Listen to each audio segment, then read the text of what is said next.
Hello, everybody. It's Professor Evans here. It's about 9:45 in the morning on Wednesday, good Lord, June 2nd. And welcome to week 5, unit 5 of the course where we are focusing on conflict, as it says here, recognizing human struggles. And I posted on Monday through my text announcement that conflict is really what drives the story forward. Basically, if you have no conflict, if you have no problem, you have no story. If you think about any story that anybody tells you, in real life, right? And if it does not have any sort of conflict in it, it's not a story. If you say, "Oh man, I woke up and I got myself ready, and so I went downstairs, right? And then I went to work." You'd be like, "Okay, like you got to." So there was nothing else to that story. Did you drop your wallet? Did you forget your coffee at home? Like people almost instinctively, I think I said this when I talked about plot, because conflict is part of plot. People instinctively are looking for that problem.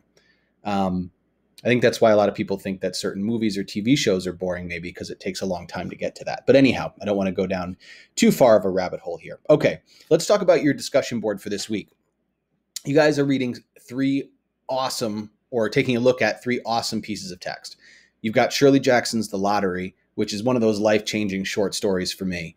I read that when I was an 8th grade student teacher about 13 years ago, and a student gave it to me, and it just shook me. So I hope it does the same for you guys.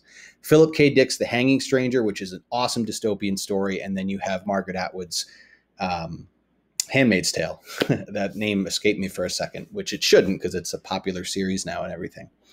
So you guys are going to explore the conflict of man or character versus society, where you have this one character and they're battling against this group, right? And you see this a lot in dystopian literature. There's like this one character that's kind of got to overthrow everything else. So they all have man versus society. You're going to decide which one does it best.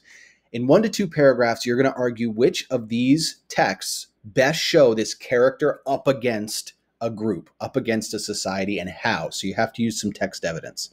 Now, this can be paraphrased text evidence, or you can cite it directly. Then you got to make a connection to a modern day piece of literature. Now, literature is a big umbrella, right? So you can use a news story, an article, a video, a movie, a novel. It has to support your response in some way and has a direct connection to the story. So however you decide to make that connection is up to you. And then, of course, please respond to at least 2 of your peers. Not only does it get you more credit on the responses, which we all want, we want more points on our stuff, but in terms of a class, it just helps you engage with people. And to me, it just makes the class more interesting and fun the more you sort of participate in the discussion boards. Okay, so that's that. Let's talk about this position paper. So this, as you guys can see, this is due week 6. You have 2 weeks to do this, but don't sleep on this paper. This paper will creep up on you. So what I do is typically every other day I post a little tip on how to get this paper done. And what I'm going to give you guys today is a little bit of a gift. Ta-da! This is my position paper checklist. Now, I did this, but this is something that you guys can do. And all I did, I'll show you exactly what I did. I opened up the file and I read my prompt. Should Harper Lee's To Kill a Mockingbird be banned in middle and high schools? Why or why not? And I looked at what was being expected of me on this paper. So where do I look? I look underneath requirements and I look at my rubric. And I see that the requirements for the paper is that it needs to be 3 to 4 pages, 2 outside sources, a title page and a reference page. It should also be double spaced. So all APA formatting should use third-person objective voice, APA format, and be cautious about plagiarism. And then I take a look at my rubric. Please always read the rubrics. I think some people read the prompt. And again, I've said this a lot. People write really beautiful papers, but they don't match the rubric, which is a shame because you put in all that effort and work and you're not really scoring as high as you can be because you're not matching the rubric. So 5 things you're being graded on here. Your organization, so how well you use paragraphs. Your persuasiveness, how strong your arguments are.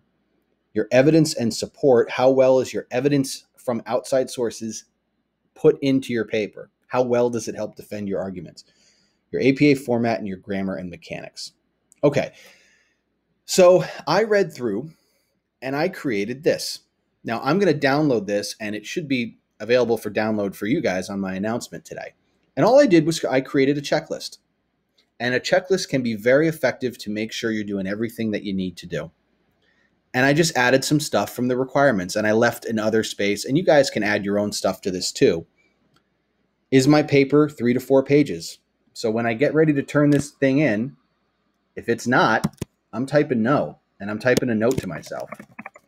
Add a page. Did I include 2 outside sources? Yep, I got that covered. Did I use in-text citations? Oh no, I forgot. I write a little note to myself, right? Add citations, Chris. And this just helps. I think this is really good to do about 4 days, maybe 4 days before the due date, especially because you have 2 weeks. And then you can see exactly what you need to focus your energy on for the remainder of the week. So click down below. You should be able to download this sheet. I will take out all my comments. And hopefully this will be useful to you when you guys are not only planning, but also writing the rough draft and then doing some final edits on your paper. So you can use this in a bunch of different ways. All right, so that is it for me. And I will check back in with you all, let's say Friday or Saturday, somewhere around there. In the meantime, I look forward to reading your discussion boards and start thinking about how you're going to approach and tackle this paper. All right, that's it for now, everybody. Talk to you later. Bye-bye.